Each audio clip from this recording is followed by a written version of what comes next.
Guys আমি আগে থেকে বলে দিচ্ছি আমি বাংলাদেশি, সো ভিডিওটা স্টার্ট করা এটা হলো গিয়ে আমাদের গাইস। আমার মা আমার বাসায় গিয়েছে তো আমার টাইম দিতে। ছোটন ভাইয়ের রুম, ছোটন ভাই এখন হোস্টেলে গিয়েছে। এই যে একটু গোছাতে টুকটাক গোছালাম কিন্তু আরেকটা কিছু বলি। সো ওরা মেহমান আছে, যেহেতু আপনার কাছে প্রবলেম মনে করেন না, এটা হলো আমার বড় বেডরুম, যে এখন ওখানে যে খাট আছে।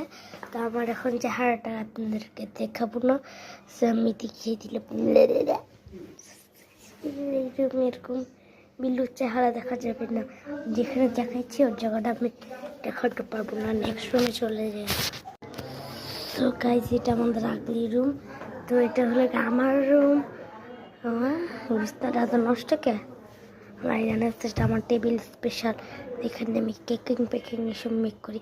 এটা করতে গেলো দাঁড়াও, আমি একটু 5 মিনিট দাঁড়াও। সো গাইস আমার এখন গোছানি হয়ে গেছে, এটা এরকমই থাকুক গা, পরে দেখালাম গডারে। তারপর একটা প্যাটার্নটা হেগা পেগা বারান্দাটা আমার শুরু। তো অন্য রুমে চলে যাই, যদি অন্য রুম থাকেও। এটা অন্য রুম, আমার বইনার রুম। চাদর উল্টো করে বসে এই যে ময়লা যেতে কথা, আমি কতক্ষণ আগে বসে বসে মোবাইল টিপতেছি। তো রুমে মানুষ মেহমান দিয়ে পড়তেই থাকবে, ব্যাগ 2-1টা আছে আর কি। সো এই রুমটা থেকে আরেকটা রুমে যাই, যদি থাকে না থাকলে আলো ফেজে দিব।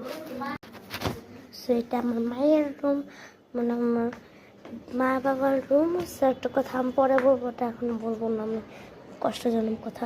তো এটা বারান্দা, বিরল হাগামাগা করার জায়গা। তো আমি এখন এই থেকে আমার কি আপু জানি আসছিল, তাই পোস্ট করে দিছি। ল্যাপ একটা একটু বসি টসি দেখি। এটা রুম মার। তো আরেকটা রুম এক্সিস্ট করলে তাহলে যাই, ওইটা আর কি খাওয়ার রুম। তো তাই আমি আর কি নিচে ফ্লোরটুক দেখাইতেছি। জি মা আছি, দাঁড়াও পরে খাচ্ছি।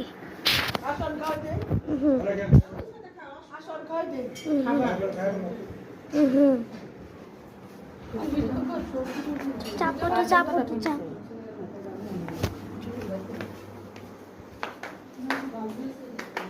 তো মেহমান দিয়ে পরে আমি খাইছি, তাই আমি চেহারা টুপি দেখাইতেছি। মিসকিন আয়না স্পেশাল আইনি।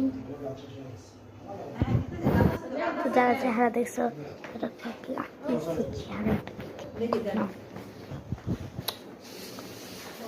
তো আরেকটা রুম আছে, এটা রান্নাঘর। তো ওটা ওই যেটা রান্নাঘরের মধ্যে